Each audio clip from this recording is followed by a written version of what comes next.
Přátelé, zdravím vás tady z jednoho ze středověkých sklepení, kterých se na Starém Městě zachovalo poměrně hodně. Já odhaduji, že jsem tak asi 6 metrů pod Betlémskou kapli a je to právě Betlémská kaple, kam bych vás touto formou moc ráda pozvala na komentovanou prohlídku.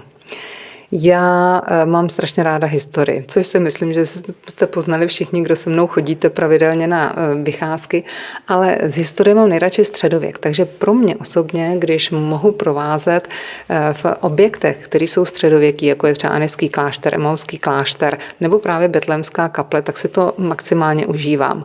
A přiznám se, že už mám asi nějaký profesní defekt.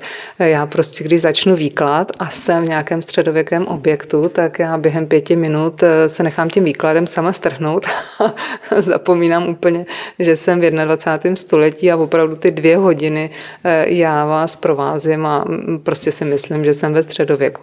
Ale nejlepší na tom je, když skončí ta vycházka a já najednou díky vašim reakcím zjistím, že se mi podařilo vás také do toho středověku převést tím výkladem.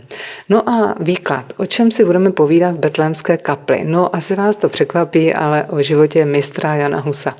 A jedna z věcí, kterou prostě strašně miluji na naší profesi je, že my oproti pedagogům tu historii vykládáme v prostorách, kudy ta historie se skutečně ubírala.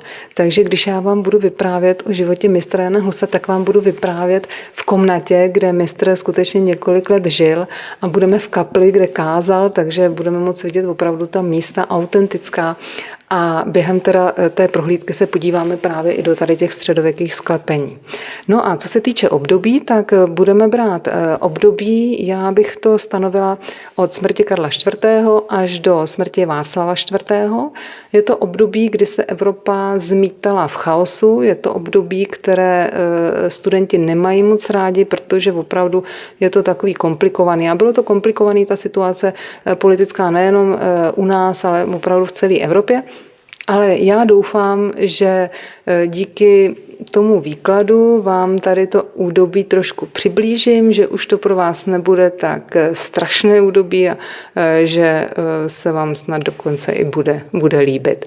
Takže my s Honzou se na vás těšíme, že přijdete, že si to tady společně užijeme a mějte se hezky.